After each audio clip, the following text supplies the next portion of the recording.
그의 모든 소유를 보내었더라. 아멘.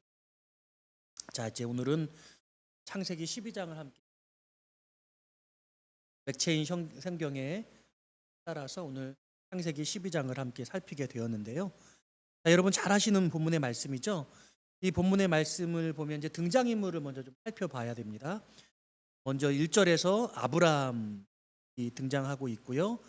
그리고 오늘 본문의 내용에 보면 3절 말씀에 너를 축복하는 자, 제3자죠. 너를 축복하는 자, 그리고 너를 저주하는 자, 이런 사람이 등장하고 있습니다. 그러니까 하나님의 말씀을 따라갈 때에 만나는 사람. 아브라함이 하나님의 말씀에 순종하고 그 말씀대로 살아나가는 그 길에서, 그 인생의 여로에서 만나는 사람들. 어떤 사람들은 나를 복으로 축복하고 어떤 사람들은 나를 멸시하고 저주하고, 이런 등장인물들이 나오고 있고요. 그리고 또한 마지막으로 5절에 아브라함의 일행들이 있죠. 아내 사레, 조카 롯, 하란에서 모은 모든 소유물과 얻은 사람들, 그게 등장인물입니다. 물론 이제 10절 이후에 기근이 들어서 애굽으로 갔을 때 애굽에서 만나는 사람들도 있긴 합니다. 그 부분은 10절 이하에서 다시 살펴보도록 하고요. 그래서 오늘은 하나님이 하신 일, 그리고 아브라함이 해야 하는 일, 그리고 아브라함을 만난 사람들, 아브라함의 일행들, 이렇게 하나님과 아브라함이 만난 사람들, 아브라함의 일행들, 이 살 중심으로 어떻게 우리가 삶을 살아가야 하는가라는 부분에서 관심을 가지고 살펴보도록 하겠습니다. 물론 주인공은 아브라함이니 아브라함을 중심으로 살펴보게 될 것입니다. 제일 먼저 중요한 키워드는 12장 1절의 말씀에 가라라는 것이죠. 그래서 믿음은 무엇이냐라고 할 때 믿음은 떠나는 것이다. 여러분들 많이 말씀을 들었을 거예요. 믿음은 내가 있던 내 삶의 현 주소에서 하나님께서 기뻐하시는 곳, 하나님께서 원하시는 곳 향해서 나아가는 겁니다. 여러분, 하나님을 기뻐하시도록 하기 위해서 떠나야 할 것들은 무엇이냐 살펴봐야겠죠. 지금 오늘 본문에서는 고향과 친척과 아버지의 떠나는 것이다. 모든 것을 내버려 두고 떠나라고 아브라함을 부르십니다. 이 갈대아 우르라고 하는 곳은 실제로는 갈대아 지방의 우르라고 할 수 있는데 하나님이 계시지 않았던 곳이고, 그리고 이방의 어떤 그 종교 행위들이 문화적으로 발달했던 곳이었으므로 그곳에서 아브라함이 하나님을 어떻게 알았는지는 알 수 없으나 오늘 분명하게 이야기하는 것은 12절에 여호와께서 아브라함에게 뭐라고 말씀하셨냐면 이르시되라고. 언어로 보면 하나님이 직접 구체적으로 말씀하셨다라는 것이죠. 제가 주석을 살펴봤더니 내적으로 마음에 하나님이 말씀 깨닫게 하신 것이냐, 환상으로 보게 하신 것이냐, 아니면 직접적으로 아브라함이 말씀하신 것이냐라고 할 때 많은 주석가들이 이게 이 원어를 볼 때 말씀하시되, 들려주시되 이런 뜻이므로 아마도 직접적인 어떤 말씀이 임한 것이 아니겠느냐라고 그렇게 바라봅니다. 그래서 우리가 성경을 읽으면서 우리가 구체적으로 알지 못하는 것들이 있어요. 어떤 것이냐면 하나님의 사람들이 등장하고 하나님께서 그 하나님의 사람들에게 뭔가 가르쳐 주시잖아요. 말씀해 주시잖아요. 도대체 어떻게 말씀해 주신 것인지. 물론 직접적으로 하나님이 나타나셔가지고 모세에게 떨기나무 속에서 나타나셔가지고 내 발에서 신을 벗어라. 그것은 네가 선 곳은 거룩한 땅이다. 이렇게 우리에게 그림을 그려주시면서 현장적인 어떤 그런 이야기들을 보여주실 때도 있지만 대부분의 성경은 하나님께서 이르시되 도대체 어떻게 말씀해 주시는 거야 고민하게 되는데, 오늘 이 주석을 제가 살펴봤더니 아마도 이것은 직접적으로 하나님이 어떤 방식으로 말씀해 주신 것, 이렇게 바라보는 것 같습니다. 그래서 아브라함이 어떻게 하나님을 만났는지 거기서 신앙생활을 했다라고 바라볼 수 없는 문화적 정황 속에서 새롭게 믿음을 시작하도록 하나님이 모든 것들을 다 내려놓으라. 여러분들은 지금 옛 생활을 청산하시고 신앙생활을 하고 현재적인 시점에서 내가 하나님 앞에 믿음으로 살아가면서 청산할 것들을 다 청산했느냐? 온전히 거기에 순종을 했느냐? 이런 질문을 던져볼 필요가 있다고 생각을 합니다. 그래서 이 4절 말씀에 이에 아브라함이 여호와의 말씀을 따라갔고 라는 이 말씀에 1절에서 하나님의 약속이 주어지게 있고 그리고 4절에서 하나님의 말씀을 따라갔다고 하는데 이 기간이 제법 큰 기간이었다라고 이야기해요. 왜냐하면 아브라함이 그 부친이나 이 분들이 함께 그것들을 순종이 안 돼서 결국에는 중간에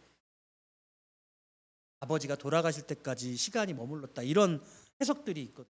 그래서 즉각적인 순종이라고 보기 어렵다 뭐 이런 여러 가지 주석들이 또 있기도 합니다. 어쨌거나 이 아브라함이 한 절에서 이야기하고 이의 말씀을 따라갔고라고 하고 있지만 이 한 고향을 떠나서 우르라고 하는 지방에서의 어떤 시간들이 있었고 그리고 다시 하나님의 말씀이 주어져서 간 것이 아니겠느냐라고 창세기 11장과 12장의 부분의 말씀을 같이 함께 말씀하고 있어요. 왜냐하면 그 앞에 보시면 보십시오.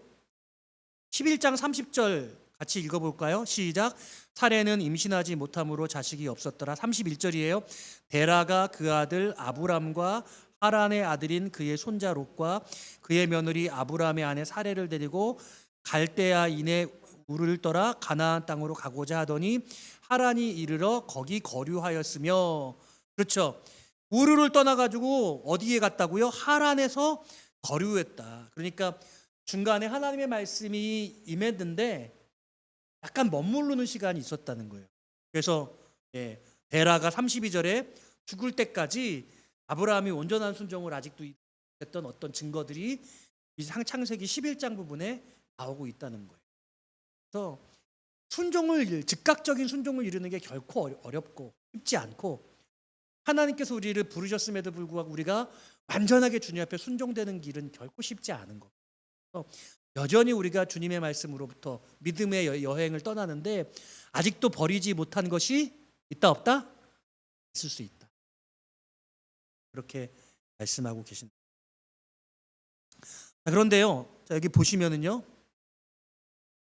지금 12장 1절에서 하나님께서 아브라함에게 뭐라고 말씀하시냐면 내가 너에게 보여줄 땅으로 가라고 말씀하시는데 되게 웃기는 게 미래형인데 미완료 시제라고 이야기해요. 보여준 땅이 아니라 보여줄 땅이에요. 하나님께서 분명하게 약속을 하셨어요. 보여주겠다고. 근데 지금 보여주신 건 아니죠.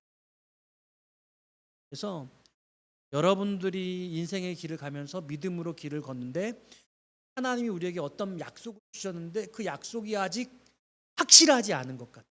확실한데 확실하지 않은 것 같은 상태. 그 상태에서 우리가 그 하나님의 약속의 확실성을 바라보고 떠나는 것. 믿음으로 가는 것.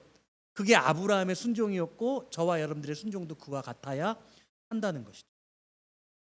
이해되세요? 확실해요? 확실하지 않아요? 확실해요. 근데 아직 주어지지 않았어요. 이게 하나님이 아브라함에게 베푸셨던 약속입니다. 그래서 아브라함이 행한 것이 무엇이냐? 이제 아브라함이 행한 것을 봤을 때 딱 한 가지예요. 이에 아브라함이 4절에서 여호와의 말씀을 따라고 하나입니다. 믿음의 길을 가는 사람에게 해야 할 것이 딱 한 가지입니다. 그냥 하나님의 약속의 말씀을 붙잡고 그 약속의 말씀을 따라가면 되는 거예요. 심플해요. 예를 들어보세요. 그러니까 우리가 보통 하나님 우리에게 복을 주시기를 원하신다. 그리고 하나님 우리에게 하나님의 놀라운 약속을 베풀어 주신다라고 할 때 하나님 나에게 복 주세요, 복 주세요. 어쩌면 이제 목사가 가지고 있는 권세가 축복할 수 있는 저주할 수 있는 권을 받는다고 그래요. 목자 안수 받을 때 배우게 되는데, 근데 보다 본연으로 돌아가서 하나님이 선택하신 하나님의 자녀들이 행할 수 있는 것은 아무것도 없어요. 축복의 권세 없어요. 저주의 권세도 실제로는 오늘 약속의 말씀에선 보이지 않아요. 이거는 누구에게 있냐면, 자 보세요. 3절 말씀 같이 한번 읽어보겠습니다. 3절입니다. 시작. 너를 축복하는 자에게는 내가 복을 내리고 너를 저주하는 개는 내가 저주하리니. 예, 거기까지. 자, 누가 복을 내리는 거예요? 내가 복을 내리고. 내가 누구예요? 하나님. 내가 저주하리니. 누가 저주하는 거예요? 하나님. 그러니까 복을 주시는 분도 화를 주시는 분도 하나님이에요. 그러니까 하나님께서 주시는 하나님의 그 믿음의 복된 약속, 우리를 복의 중심이 되게 하시리라는, 복의 근원, 복 자체가 되시리라고 하는 이 약속의 주체 안에서 우리가 축복할 수 있는 능력을 받은 게 사실은 아니라, 우리는 그냥 우리가 행할 수 있는 것은 아주 심플해요. 그냥 하나님의 약속을 받고 그 약속을 믿고 그냥 그 말에 따라서 그 길을 의연하게 가면 되는 거예요. 아주 단순해. 거기서 우리가 만나는 사람한테 싸울 이유가 없어. 그 사람에게 내가 복을 내리거나 화를 내거나 그럴 필요도 없어요.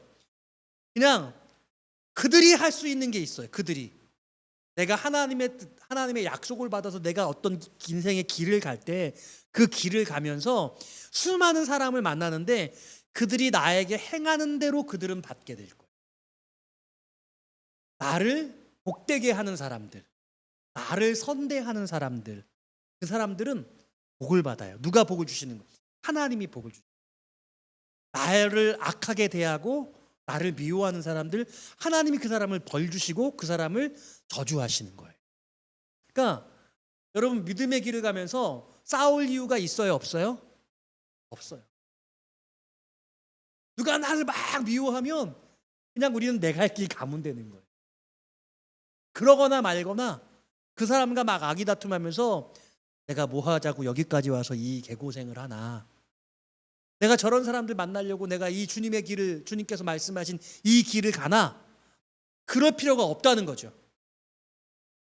하나님은 아브라함에게 약속을 하셨는데 내가 약속한 그 땅을 가는 길 위에서 만나는 모든 사람들을 내가 바라보고 있고 중심은 너야.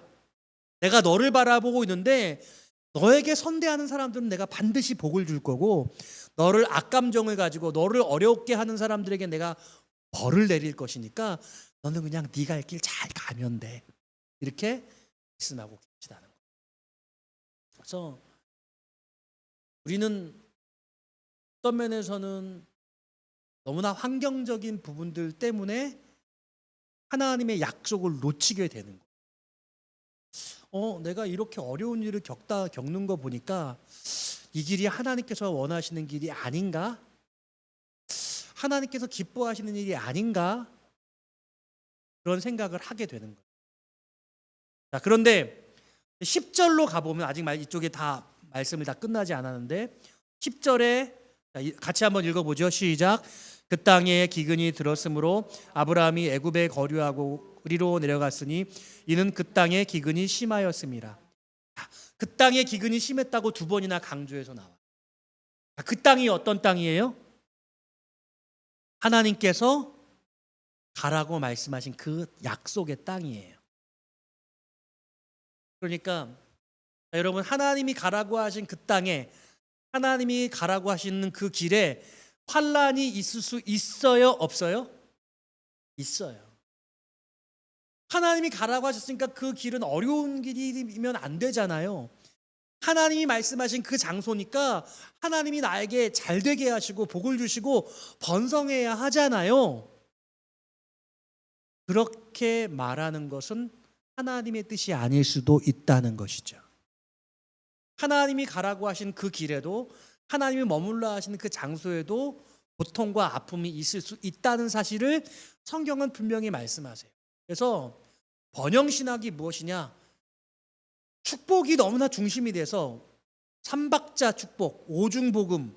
그래서 내 영혼이 잘된 같이 범사가 잘되고 내가 강건하기를 간구하노라. 이 말씀을 가지고 이제 순복음의 신학이 하나님이 구원하기를 원하고 하나님이 그 영혼에 복을 주는 사람들은 육체도 건강하게 하시고 그리고 삶도 잘 되게 하신다. 삼박자 축복을 받는다. 이것은 잘못된 해석이라는. 하나님이 분명히 아브라함에게 복의 근원이 되게 하셨고 약속의 땅을 가라고 하셨는데 그 과정 속에서 고난과 어려움이 있다 없다? 있을 수 있다는. 여러분, 우리는 성경을 이미 다 알고 있으니까 지금 하나님께서 뭐라고 말씀하시냐, 아브라함에게 복의 근원이 되게 하신다, 복이 되게 하신다고 말씀하셨고 너로 어떻게 하신다고요? 민족을 이루겠다고 말씀하셨잖아요. 그러니까 아브라함 한 사람을 택해서 그 아브라함의 자손들이 이스라엘이라고 하는 거룩한 민족을 만들어가는 과정에 어마무시한 고통이 있잖아요. 가나안 땅에 보내셨는데 가나안 땅에 보내셨다 그 약속의 땅에서 애굽으로 내려가게 하시는 일들을 이루셨어요. 하나님의 계획이었어요. 애굽으로 내려가는 것은 하나님의 계획에 분명히 그 한 과정 가운데 있었습니다. 하나님께서 예수님을 이 땅에 육신에 보내실 때에도 나사렛이라는 동네에 살고 있던 요셉이 베들레헴이라고 하는 그 곳까지 가게 하시는 그런 하나님의 놀라운 과정이 있었잖아요.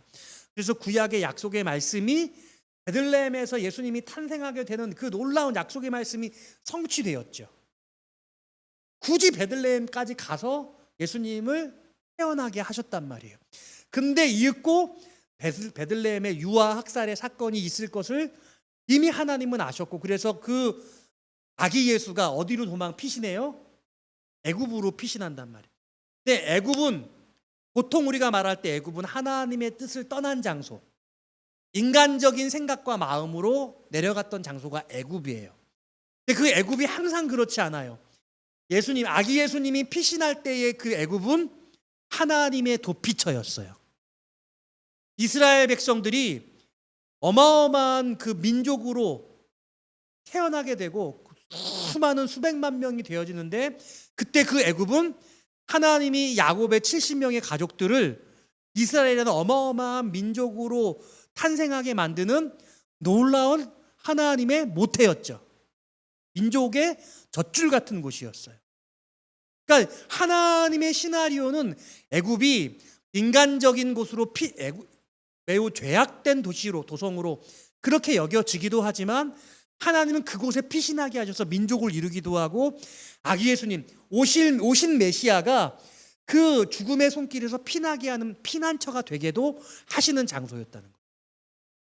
그런데 오늘 이 창세기 12장에서 이 애굽은 하나님께서 약속하신 가나안 땅에 기근이 들었는데 오늘 이 현상 속에서는 하나님께서 애굽으로 내려가라고 말씀하신 적이 없으셔요. 하나님의 약속한 땅에 기근이 들었어도 거기 머물러 있는 것이 맞았던 거죠. 그래서 창세기 26장에 가면은 이삭이 가나안 땅에 있잖아요. 근데 애굽으로 내려가려고 하는데 하나님이 말리죠. 거기 그냥 머물러 있으라고 이삭에게 하나님 말씀하셔서 그냥 그곳에 머물러요. 그런데 창세기 12장에서는 점점 남쪽으로 갔어요. 여기 보세요.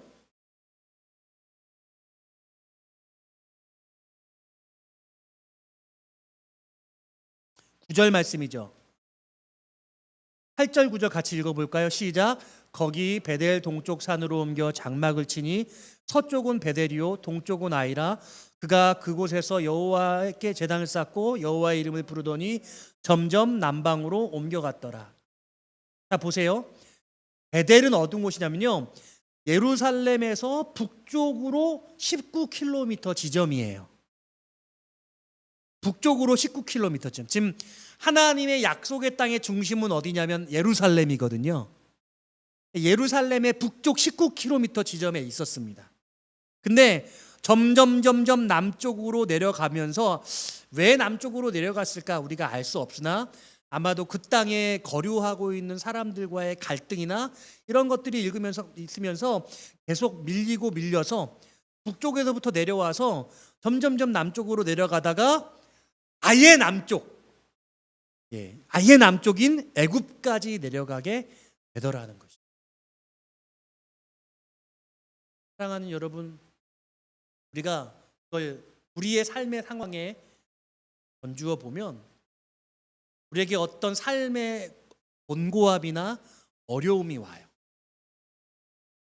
그러면 그 삶의 곤고함과 어려움을 우리가 어떻게 이해해야 할 것이냐?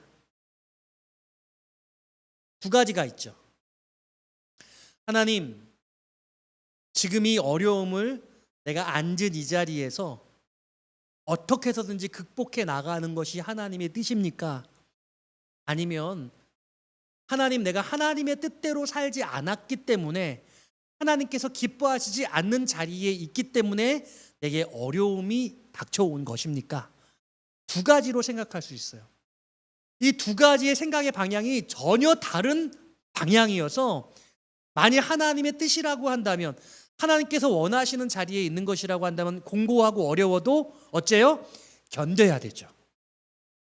근데 하나님의 뜻이 아닌데 내가 고통을 당하고 있는 거면 빨리 그 자리를 벗어나야 되죠. 그러니까 삶이 해석의 문제예요.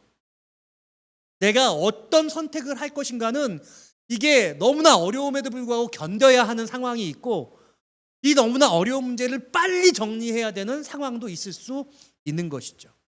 지금 이 애굽에서의 이 아브라함의 고난은 그러니까 자초한 고난이에요? 아니면 감당해야 할 고난이에요? 감당해야 될 고난이에요? 자초한 고난이죠. 자초한 고난. 그 땅에 기근이 들어서 애굽으로 내려갔잖아요. 그러니까 애굽으로 내려간 게 하나님께서 원하시는 바였느냐? 이게 아니라는 거죠. 자, 더 구체적으로 살펴보면 11절에 보니까 애굽에 가까이 이르렀을 때 애굽에 가까이 갔어요. 애굽에 이제 가까워졌어요. 그러니까 그가 이렇게 말하는 거지. 그의 아내 사라에게 내가 알기에 그대는 아리따운 여인이라. 여러분, 이때 이제 사라의 나이가 몇 살이었느냐? 하나님께서 아브라함을 부르셨을 때 아브라함의 나이가 75세였어요. 100세에 이삭을 낳았으니까 하나님의 약속이 실현되는 그 아들을 주신다는 약속이 25년 만에 성취되는 거죠. 하나님의 약속은 즉각적으로 나타나기도 하지만 하나님의 약속은 긴 시간을 두고 이루어진다. 할렐루야. 약속은 여러분이 인내하며 그 하나님의 약속을 성취하는, 하나님은 그와 같은 것에 믿음을 요구하고 계시는 거죠. 그런데 아마 그러니까 이 사레와 아브라함의 나이가 10살 차이라고 보는데요. 그러니까 한 사레의 나이가 한 65세쯤이라고 보는 거거든요. 그러니까 65세에 아직도 여전히 아름다워요. 근데 이제 이 부분이 이제 좀 사실 해석이 좀 어려운데, 그때는 이 아브라함은 보통 275세, 200세의 나이에 살았으니까 앞에 우리 창세기 6장에서는 막 180세에 막 아이를 낳고 그러잖아요. 180세 때 가임 여성이었으니까 젊음이 한 200살, 300살은 간 게 아닌가 뭐 이런 생각을 하게 되는 거죠. 100살의 사례가 나이가 나는데 이제 85세 때 그 아브라함이 이제 10년 정도 지났을 때에 내 상속자는 저 다메섹의 엘리에셀입니다라고 이야기를 하고, 그 천사들을 부지 중에 섬겼을 때 내년 이맘때 아들을 보게 될 것이라고 이야기했을 때 사례가 어땠어요? 웃었잖아요. 에이, 그런 일이 일어나겠어. 그러면 그때는 이제 사례가 어땠던 거예요? 그때는 가임기가 지나서 아기를 낳을 수 없을 거라는, 그러니까 이 신체 나이가 이제는 아이를 생산할 수 있는 기능이 상실됐던 나이라고 이제 볼 수 있는 거겠죠. 그래서 아마도 이때는 가임기의 여성이 한 60세, 70세 이 정도까지는 가능하지 않았는가 이제 생각해 볼 수 있는 건데요. 그때도 누구나 보기에 매우 신체적으로 아름다운 나이였다. 어쨌거나 성경이 그렇게 말씀을 하고 있는 것이죠. 근데 너무나 아름다운 아내를 부인 그 사례를 아내로 가지고 있었던 아브라함이 그때부터 걱정하기 시작하고 그래서 13절에 원하건대 이게 뭐냐 부탁하는 거예요. 정중하게 아내한테 부탁하는 그대는 나의 누이라 하라. 그러면 그대는 나로 말미암아 안전하고 당신도 안전하고 나도 그대로 말미암아 내가 안전하고 안전할 수 있을 거야. 우리 결혼 관계 아니다. 우리 누이 매부 남동생 오빠와 동생 지간이다. 이렇게 이야기를 하죠. 여러분 그러니까 인간적인 마음이 생기게 된 거죠. 하나님께서 약속하신 그 지경을 떠나서 그 땅에 환란이 하나님이 약속하신 땅에 기근이 들어서 그 약속의 땅을 벗어나게 되었더니 인간적인 근심이 생기기 시작하고 그러므로 말미암아 하지도 않아야 될 거짓말을 하게 되어지는 그런 역사가 일어났다라고 볼 수 있는 것입니다.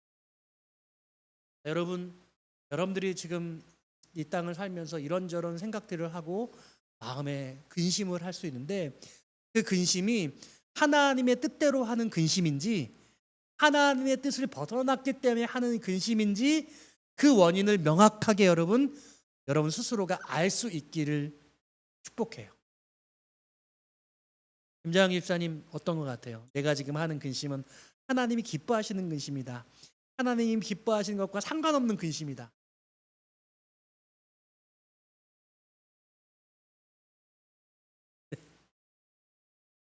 근심이 없으니 감사하네. 김혜자 집사님 어때요?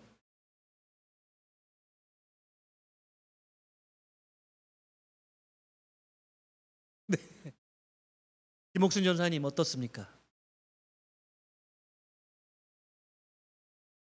이게 이제 우리가 바른 길을 가고 있는 하나님이 기뻐하시는 자리에 서 있느냐라고 하는 존재의식, 존재감에서부터 이런 생각이 출발하게 되어지기 때문에 가장 본질적인 질문에 대한 그런 궁금함과 답을 갖고 있지 않으면 내가 하고 있는 이 근심이 하나님의 뜻대로 하는 근심인지 하나님의 뜻을 벗어나는 근심인지도 가늠하기 어려울 수 있어요.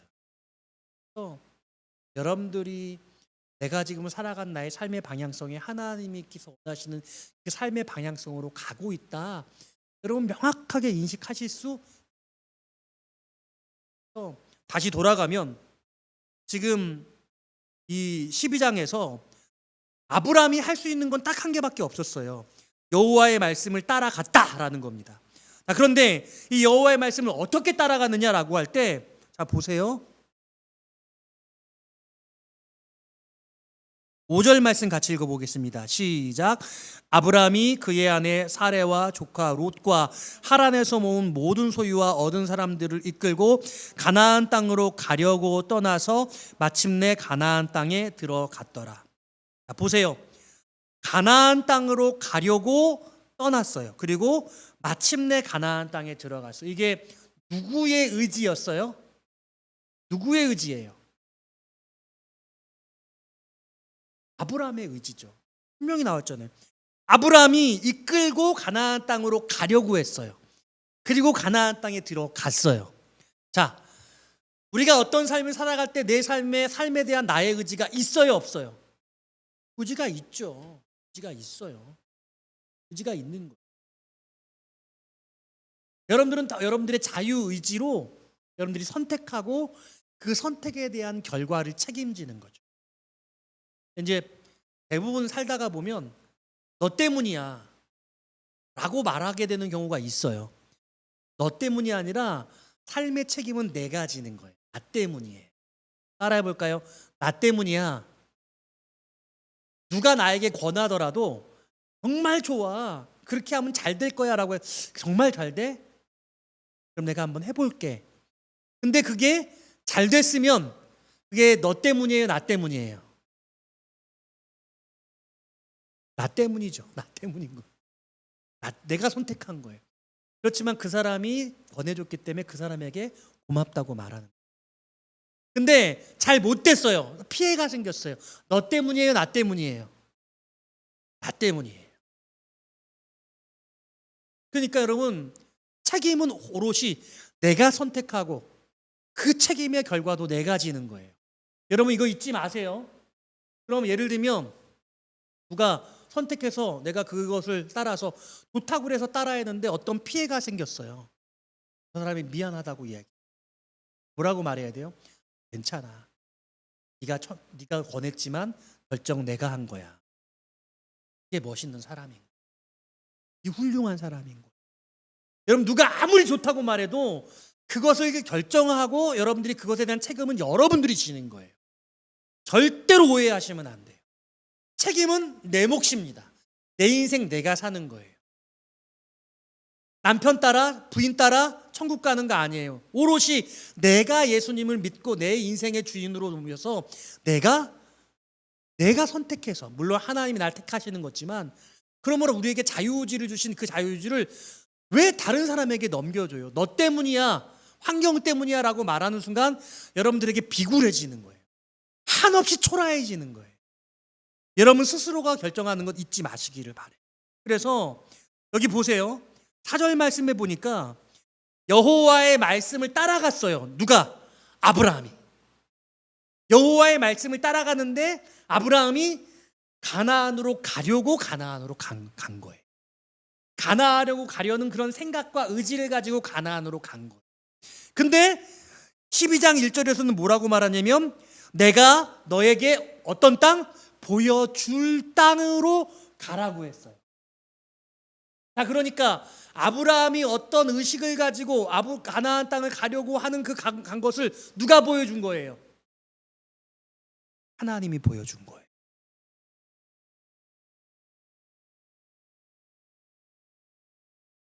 자, 그러니까 이 말씀을 정리를 지금 논리를 따라 지금 가고 있는데, 하나님은 여러분들에게 하나님의 뜻을 보여주기를 원하시고 여러분들은 하나님께서 원하시는 것이 어떠신가 하나님의 말씀을 잡고 따라가면서 여러분들이 하고자 하는 그 일을 행하는. 근데 거기서 실패담이 그 땅에 기근이 들어서 애굽으로 간 게 아브라함의 실패인 거예요. 하나님의 뜻을 따라 가려고, 말씀을 따라 가려고 갔는데 말씀을 따라 잘못 선택한 거죠. 뭔가 가려고 했던 아브라함의 그 계획이 하나님의 뜻과 엇나갔다는 것을 보여주는 그런 부분이라는 거죠.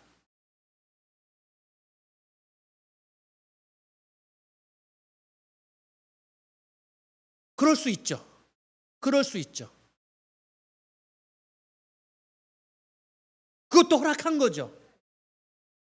어떤 실패의 길도 하나님이 그래서 우리에게 주신 게 자유의지라는, 선택할 수 있어요. 그래서 우리에게 인생의 두 갈래에서 우리가 어떻게 하나님을 더 알아가느냐, 실수하고 실패하고 하나님의 뜻을 저버리는 상황 속에서 하나님의 뜻을 내가 잘못 알았구나 라는 레슨이 필요해요. 레슨이. 믿음으로 산다는 건 절대로 이론이 아니에요. 실전이에요. 말씀을 따라가겠다는, 하나님 뜻에 전적으로 순종하겠다고 하는 원리적인 고민, 결단, 그리고 하나님의 말씀을 계속해서 살피는, 하나님의 뜻을 살피는 그런 하나님의 말씀을 따라가고자 하는 의지와 그 말씀을 늘 살피는, 말씀을 가까이 하는 삶, 그런 내 삶 가운데 어떤 게 하나님의 뜻일까라는 고민하는 그 고민. 그러니까 기근이 왔다. 그 기근이라는 삶의 어려움이 막 닥쳤는데 이 기근이란 삶의 어려움 속에 어떤 게 하나님의 뜻이지? 라고 하는 고민이 있었다는 거죠. 근데 여러분 창세기를 쭉 읽어보시면 창세기 26장에서 하나님이 거기 가지 말라고 말씀하신 대목이 나와요. 근데 이 12장에서는 하나님이 아무 말씀을 하지 않으세요. 우리가 추론해 볼 때 아브라함이 더 거기서 신실하게 하나님을 바라보면서 하나님 어떻게 해야 합니까? 더 물어야 되지 않았을까? 우리 인생에서 하나님의 뜻을 잘못 알게 되는 실수는 있다. 거의 필수적으로 있다. 동반한다. 마치 우리가 자동차 운전을 하면 교통사고가 있어요, 없어요? 있죠. 반드시 있는 거예요. 내비게이션이 길을 안내를 하는데도 길을 잘못 들어설 때도 있잖아요. 하나님의 뜻을 우리가 따라가는데도 우리가 잘못된 하나님의 뜻을 오해할 때도 있어요. 아니, 그러니까 어떻게 생각하면 본질적인 질문은 해야 돼요. 하나님께서 말씀하신 대로 따라가려고 하는 마음은 있니? 하나님께서 야, 가라 라고 할 때, 네, 알겠습니다. 내가 하나님께서 원하시는 삶을 살겠습니다. 하나님께서 가라는 길을 가겠습니다 라는 것엔 동의하냐고요. 예수를 믿는다고는 하는데 거기에도 동의가 안 되는 사람도 많아요. 그 동의가 기본적으로 전제가 되고 하나님의 뜻대로 가려고 하는 삶을 살아가는데 하나님의 뜻이 이것인가 저것인가 고민하다가 잘못된 선택을 했을 때 하나님께서 원하시는 게 이건 아니었구나 라는 것을 알게 되는 거예요.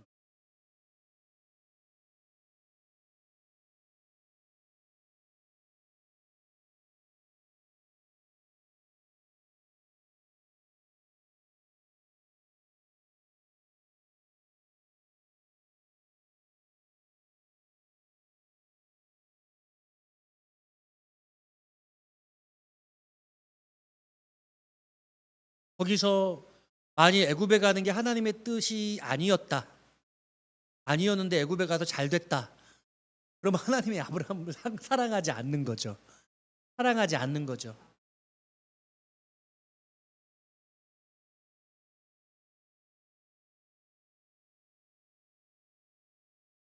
거기 믿고 갔다고 어디 나와요, 여기. 그러니까 성경의 주석가들이, 성경학자들이 다 연구하는 게 그런 부분을 연구하는 거예요. 아브라함이 이 애굽으로 내려간 게 하나님께서 허락하신 것이냐? 만일 하나님이 허락하신 것이었다면 애굽으로 내려가라는 말씀이 달렸어야 되죠. 자, 여기 애굽으로 가지 말라라고 하는 말씀이 없어요. 왜 없느냐?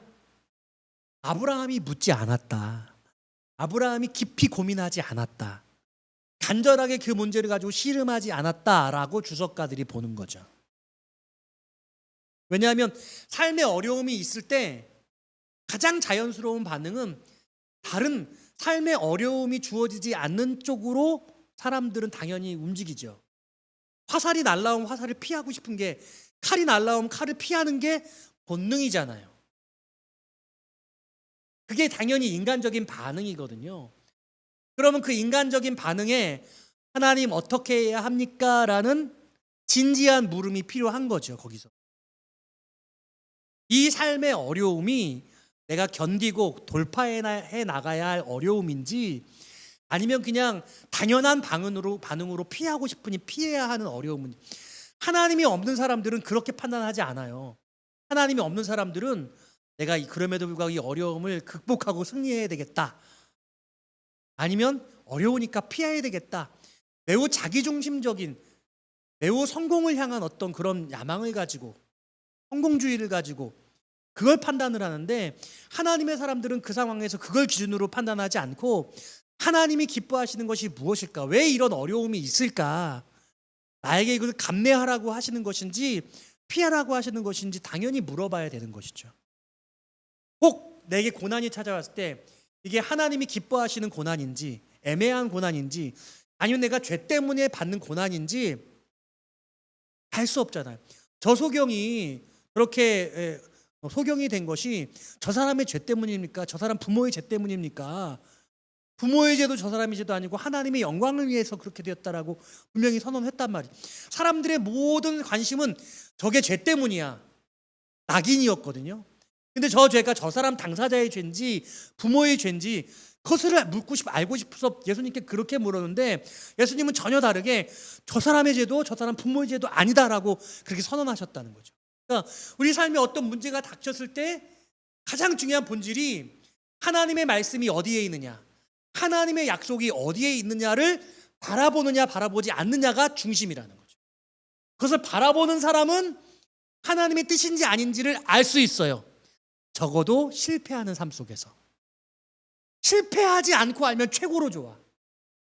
가장 거룩하고 능력 있는 하나님의 은혜의 사람들은 그걸 겪지 않으면서 알게 되는 거죠. 근데 적어도 하나님의 뜻을 기대하고 바라보는 사람은 실패를 통해서라도 하나님의 뜻을 알 수 있다는 거죠. 내가 이걸 겪어보니까 하나님이 기뻐하시는 일이었다, 하나님이 기뻐하시지 않는 일이었다. 하나님의 택한 택자라고 한다면 적어도 우리가 그걸 깨달아야 된다는 거예요. 그것도 깨닫지 못하면 하나님이 택한 사람이 아닌 거예요. 그냥 막 사는 거예요. 하나님께서 원하시는 삶에 대한 전혀 관심이 없는 사람이죠.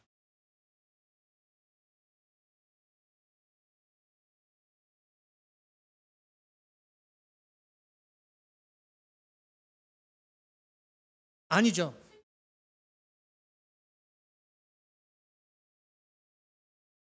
실패가 개인의 해석의 차이냐? 실패라는 기준이 뭐냐에 따라 다르죠. 실패의 기준이 선교를 나가서 돌아가시는 분들이 실패한 것이냐? 실패가 아닐 수 있죠. 뭔가 하나님의 뜻이 있죠.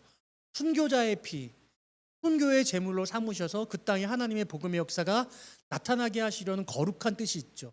세상 사람들이 보기엔 비참한 죽음이고 의미 없는 죽음 같지만 하나님이 보시기에는 의미가 분명히 있을 수 있죠. 그럼 이 아브라함이 이 애굽에 간 것이 하나님의 어떤 의도였다. 그럼 하나님의 의도라고 바라보죠. 하나님의 의도가 뭐냐? 그럼 창세기 13장에서 애굽에서 아내로 바로에게 아내로 주었다가 많은 재물을 얻게 되는 게 하나님의 의도였다라고 본다는 거예요? 그렇지 않잖아요. 그건 잘못된 거잖아요. 하나님께서 열국의 민족의 어머니로 삼는 사례를 바로의 아내로 주었다. 그걸 통해서 재물을 맡게 하는 게 하나님의 뜻이었다고 볼 수 없죠. 그건 어떻게 보더라도 이상한 해석이죠. 그러니까 결국에는 이 결론은 아브라함이 잘못된 길을 갔다고 보는 것이 가장 타당한 해석이라는 거죠. 김옥순 전도사님은 삶 속에서 내가 어떤 어려움을 겪을 때, 그리고 그것이 내가 겪는 어려움이 내 잘못으로 인한 것인지 하나님께서 애매하게 주는 어려움이신지를 잘 구분을 못 하시겠어요?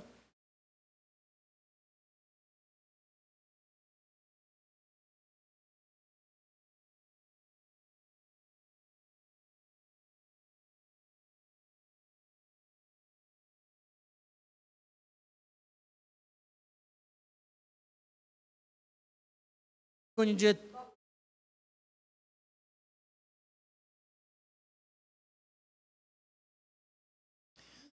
그게 아무 말씀도 없잖아요. 잘못된 선택이에요. 100%. 하나님, 나 이거 정말 간절히 원해요. 그런데 아무 말씀도 없으시잖아요. 그러면 그게 응답이에요. 하나님의 뜻이 아닌 거예요. 거의 99%입니다. 확실합니다. 하나님 기뻐하시는 일이면요, 분명히 알게 하세요. 그러니까 잘 모르겠는데, 잘 모르겠으면 하나님의 뜻이 아닌 거예요, 여러분. 그렇게 생각하시면 맞아요. 네. 답이 됐나요? 하나님 기뻐하시는 거면 알게 하세요. 알게 하십니다. 왜냐하면 그러면 내가 고통을 당하면서 하나님이 주시는 위로와 기쁨이 있거든요. 반드시 경험하게 하십니다. 근데 별다른 아무 말도 없어요. 그건 답이 없어요. 하나님이 원하시는 거 아닙니다.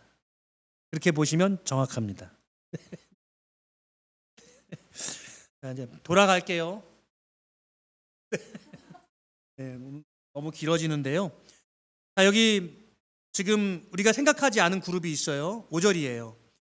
지금 아브라함이 사레, 조카 롯, 그리고 하란에서 모았던 모든 소유, 그리고 거기서 얻은 사람들을 다 이끌고 가고 있죠. 네, 우리가 하나님의 뜻을 순종하는데 낙오자가 생길 수 있죠. 그 낙오자가 누구예요? 11장 31절에 아버지 데라죠. 낙오자가 있어요. 그러니까 아버지가 죽을 때까지 하나님 앞에 이 순종이 이루어지지 못하다가 마침내 아버지가 돌아가시고 데라가 죽고 나서 창세기 12장에서 하나님의 말씀에 순종이 일어나고 있다는 사실들. 우리가 하나님께 순종하는 길을 가는데 어떤 부분에서는 우리와 함께하지 할 수 없는 사람들이 생길 수 있다는 거. 되게 좀 가슴 아픈 부분이. 되게 어렵고 힘든 부분이. 그러니까 여기서 그들의 어떤 입장이나 이런 부분들은 나와 있지 않아요. 오늘 돌아오는 주일에 그 이제 그 사라와 그 또 하갈의 이야기가 이제 나오는데요.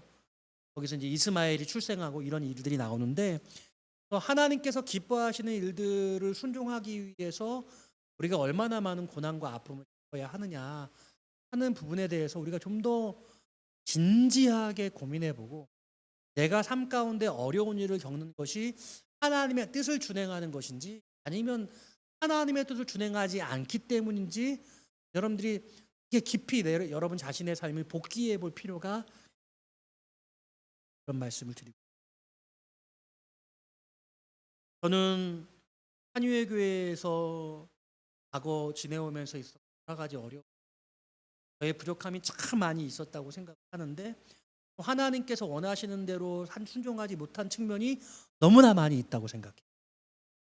하지만 그때마다 제가 어려움을 겪고 대가를 지불하고 하나님의 뜻을 깨닫게 되고 지금은 이제 그런 실수를 저지르지 않기를 바라는 마음으로 하루하루를 지내고 있죠. 또 성도 여러분들도 하나님께서 원하시는 이 아브라함이 걸었던 믿음의 삶의 순종의 길을 가야 한다는 이 사실은 명료합니다. 너무나 분명해요. 이 창세기 12장이 제가 수요일 날 말씀을 나누는데 너무나 뻔한 말씀이에요. 창세기 12장의 말씀을 모르는 분들이 없어요. 그런데 또 이 말씀을 우리가 하루 한 장씩 창세기를 읽어 나가는 가운데 이 말씀을 수요 예배 때 여러분과 함께 나눌 수 있게 하신 것은 어쩌면 본질적인 여러분들의 인생길이 하나님이 원하시는 그 가라고 말씀하신 그 길을 가고 있는 것이 맞느냐 이런 가장 중요한 본질적 질문을 다시 한번 해보라라고 하신 그런 의미라고 여러분께 던지고 싶어요. 그래서 우리 김목순 전사님 작년에 고민 많이 했잖아요.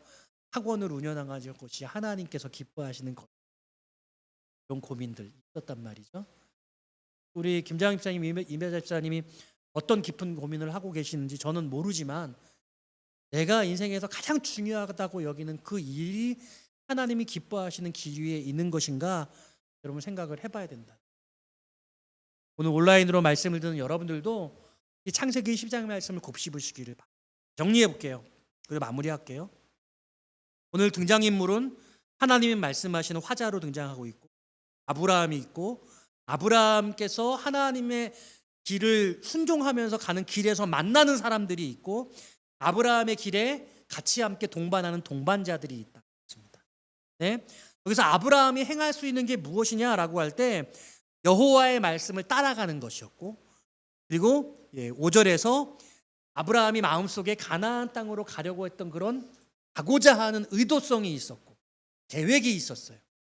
그리고 12장 1절에서 하나님께서 보여주겠다고 말씀하신 그 땅 아직은 분명히 확실한 약속이었는데 아직은 주어지지 않았던 보여져야 될 그 어떤 것이 아브라함에게 주어져 있었어요. 그래서 오늘 이것을 우리 자신에게 1인칭으로 우리가 아브라함의 입장에서라고 생각해 본다면 우리는 하나님의 뜻이 주어졌고 그리고 하나님의 뜻대로 살아야 될 것을 바라보며 말씀을 날마다 의지하면서 어떤 계획을 가지고 내가 하나님의 뜻대로 하나님의 말씀을 따라 산다라고 하는 대전제적인 가장 본질적인 순종이 있고 그리고 내가 하고자 하는 의도를 하나님의 말씀을 따라가는 것과 비추어서 그 길을 가보는 거죠. 근데 그 길을 가보면서 하나님의 말씀대로 따라가는 것이 맞는지 틀린지 매일매일 묻고 우리의 좌표를 수정하면서 약속의 말씀을 의지해서 갈 때 우리는 마침내 가나안 땅에 들어갈 수 있게 되어진다는 것이 할렐루야. 이런 놀라운 역사 여러분 좌표를 수정해서 하나님이 약속하신 그 땅의 마지막까지 이르게 되는 결국 그 천국의 놀라운 그 길 우리 나그네 인생길의 순례자의 종착지는 우리 저 천국 영원한 나라 아니겠습니까? 그 약속의 땅에 이르는 저와 여러분 되어 주시기를 주님의 이름으로 축원드립니다. 우리